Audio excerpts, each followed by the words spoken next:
Everyone and her mother-in-law are now experts on cluster B personality disorders. It's all the rage. It's a money spinner. So here's a message to these self-styled experts. Autistic thinking is not the same, repeat, not the same, as autism spectrum disorder or more generally autism. Autistic thinking has little to do with autism, despite the label.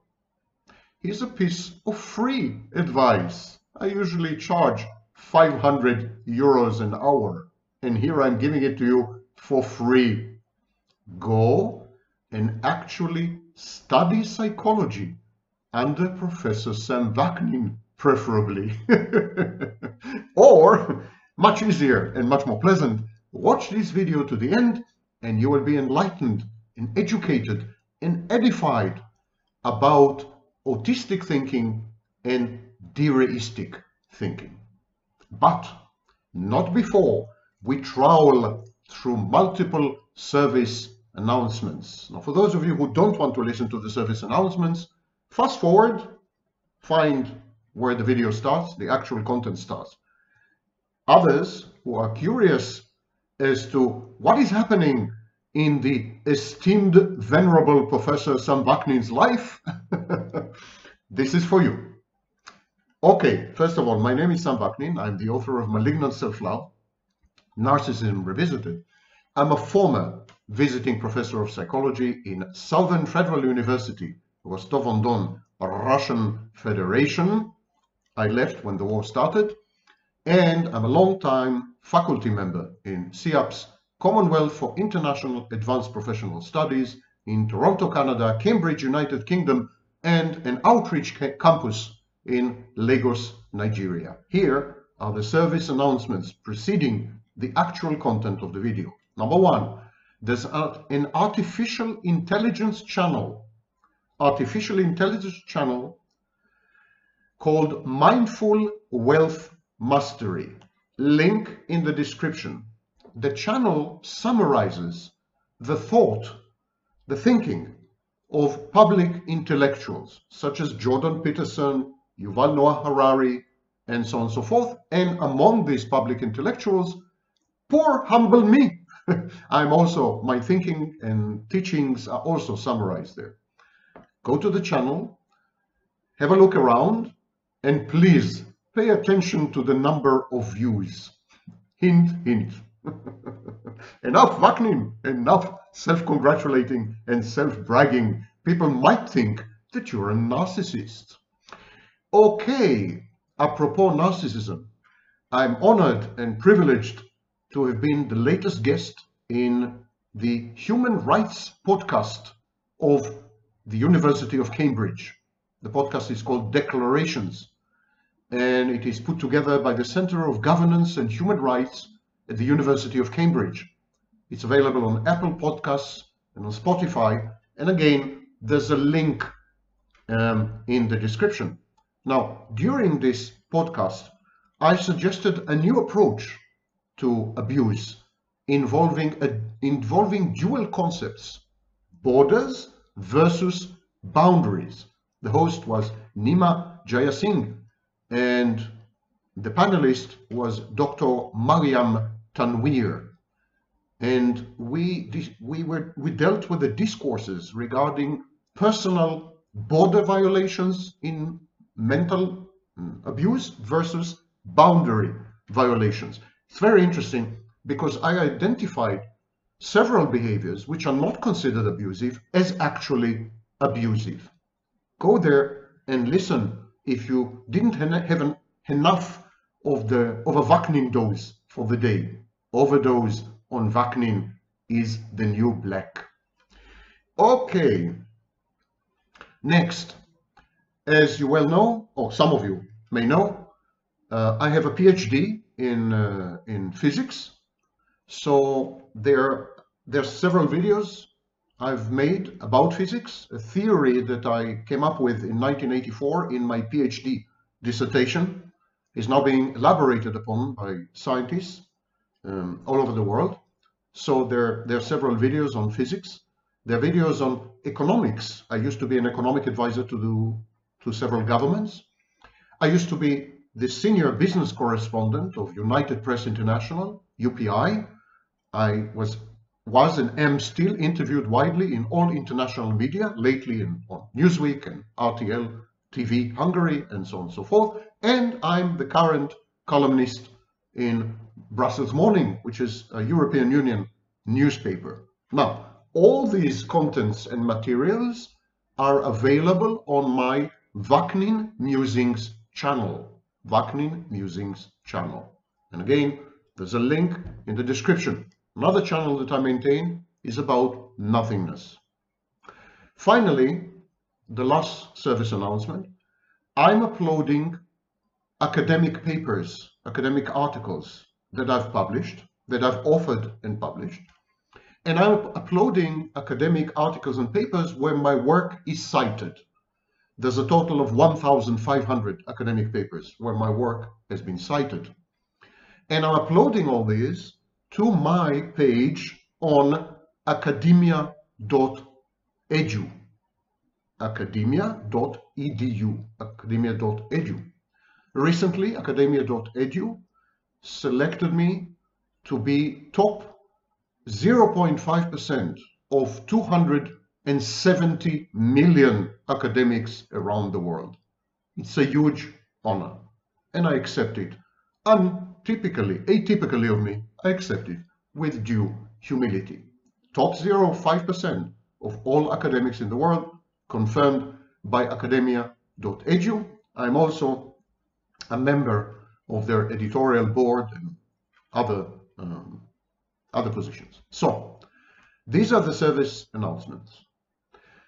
As I promised, today we're going to discuss a very fascinating topic, autistic and dereistic thinking. But before we go there, I want to mention a school of thought known as enactivism. Enactivism is the proposition that minds arise and take shape through the precarious, self-creating, self-sustaining, adaptive activities of living creatures. Living creatures regulate themselves by interacting with features of the environment. Now, the insights of enactivism went into my recent IPAM model, IPAM model, intrapsychic activation model. There's a video on my channel dedicated to IPAM, and there are already a few papers published in academic journals about IPAM. So, enactivism is a part of IPAM because it recognizes that the minds of creatures are the outcomes of regulatory or self-regulatory activities in the environment. Now, the term enaction was first introduced in a book called The Embodied Mind, co-authored by Varela, Thompson, and Roche, and published in 1991. At the time, the authors defined cognition as an action, and they defined an action as the bringing forth of domains of significance through organismic activity that has been itself conditioned by a history of interactions between an organism and his environment. Mentality, never mind how complex, never mind how sophisticated. Yes, even my mentality has to do with living beings dynamically interacting with their environment. From the enactivist perspective, minds cannot be described unless you specify all these interactions, because they are at the heart of mentality and mentalizing in all their forms. Now, this leads directly to autistic and dereistic thinking, because these two types of cognitions are actually divorced from the environment and fly in the face of enactivism. Have fun, ילדים וילדות.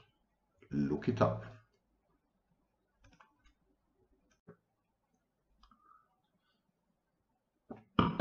Autistic thinking, also known as dereistic thinking. is the topic of today's video. And what qualifies me to hector and preach and chastise and castigate all the plagiarists and self-styled experts out there? My credentials.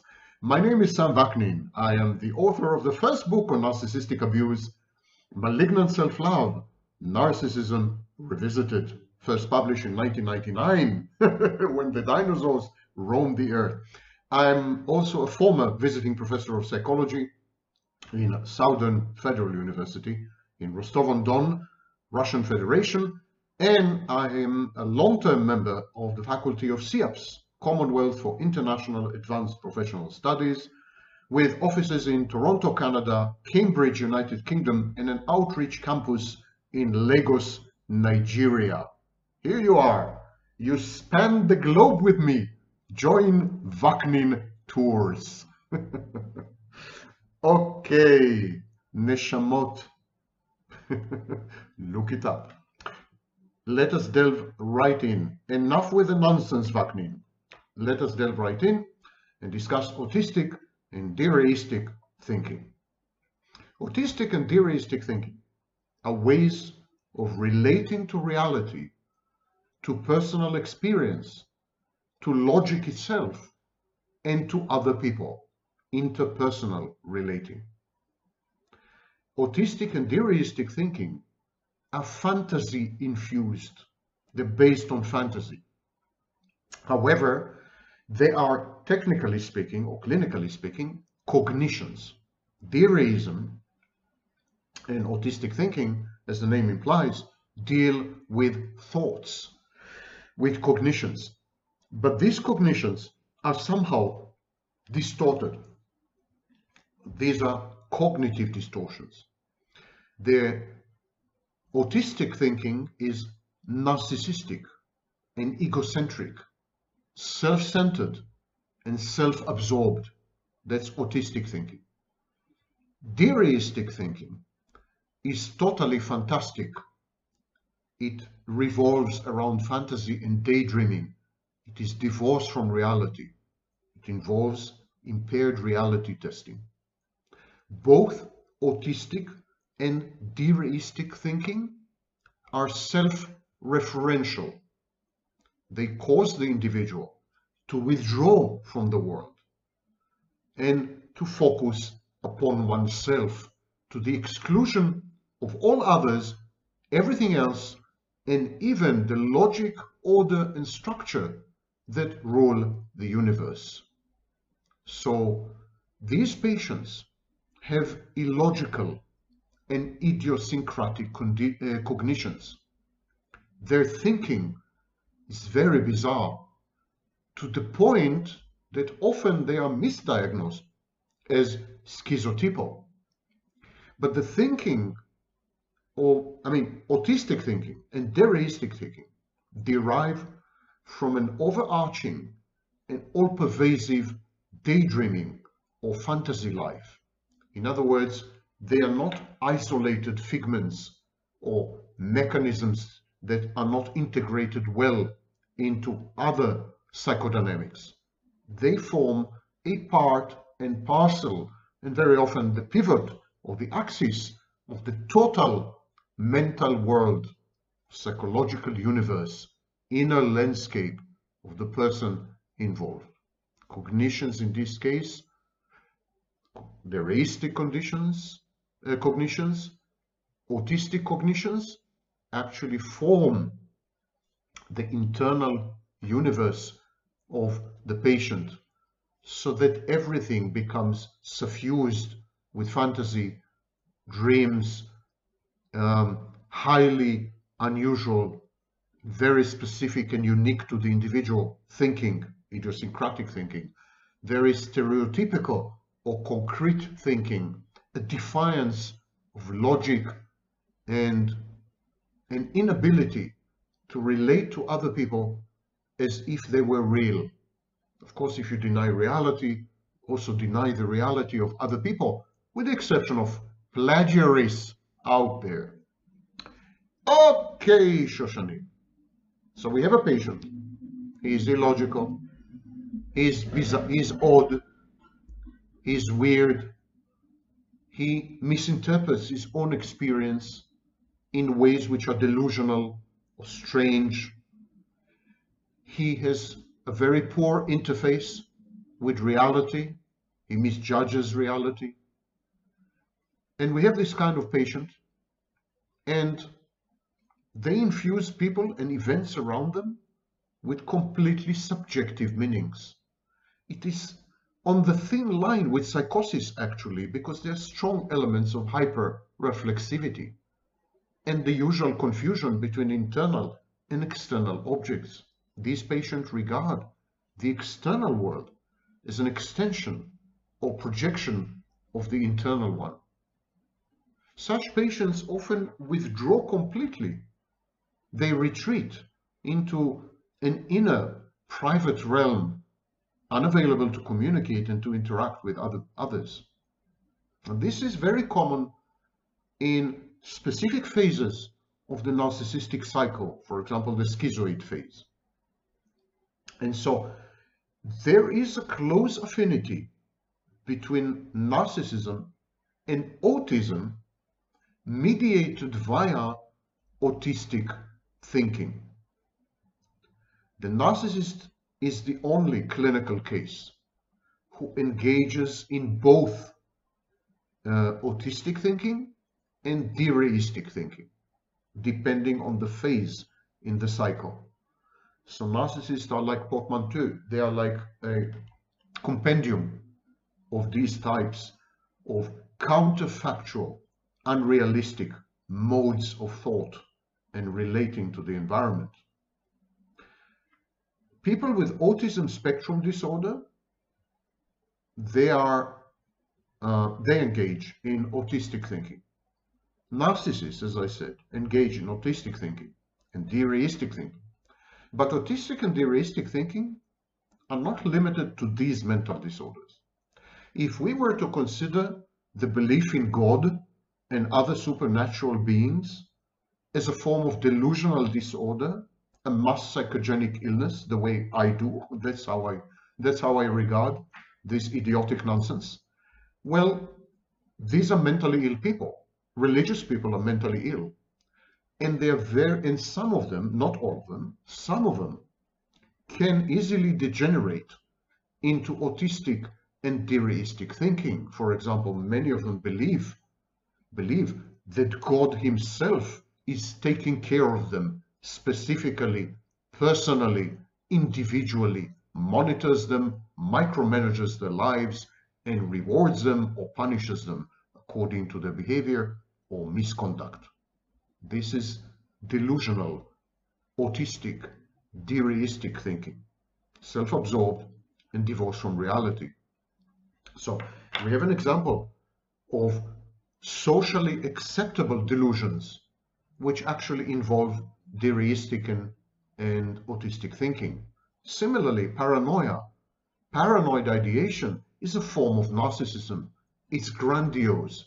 The paranoid believes that he is at the center of some malign attention, malevolent conspiracy. He is so important that everyone is out to get him, to take him down. So the paranoid engages in autistic and dereistic thinking as well. What I'm trying to say is that autistic and dereistic thinking are crucial components of many mental illnesses and also many mentally ill but socially condoned behaviors. Not only religion, political movements such as Nazism, for example, or communism, they engaged in autistic and dereistic thinking. It's an exceedingly dangerous phenomenon. And one of the main tasks in therapy, in psychotherapy, is to negate or to confront and to ameliorate and to subdue and to suppress and to repress autistic and dereistic thinking by somehow confronting them with countervailing information, data, and evidence. This is precisely what is done, what we do in cognitive behavioral therapy. I'm not a therapist, I'm a counselor, but this is what is done in CBT. So autistic and dereistic thinking, if you go one level down, and if you accept that emotions are a subspecies of cognitions, then of course autistic and dereistic thinking would affect emotions as well. More precisely, access to emotions. Autistic and dereistic thinking would deny the patient access to his emotions, because emotions would be perceived as out there, external, part of reality. And so there will be a gap or a chasm or a schism, an internal fragmentation of the patient, where, for example, the narcissist cannot access positive emotions and is left only with negative affectivity. Access to emotions is totally denied in the case of the psychopath, and in the case of the borderline, there's emotional dysregulation, which is also a direct outcome of misjudging her emotions, weighing them improperly, again involving autistic and dereistic thinking. It's a much neglected field and could be the key for future advances in the study and treatment of cluster B personality disorders, hopefully not by self-styled experts, their mothers-in-law, and other plagiarists.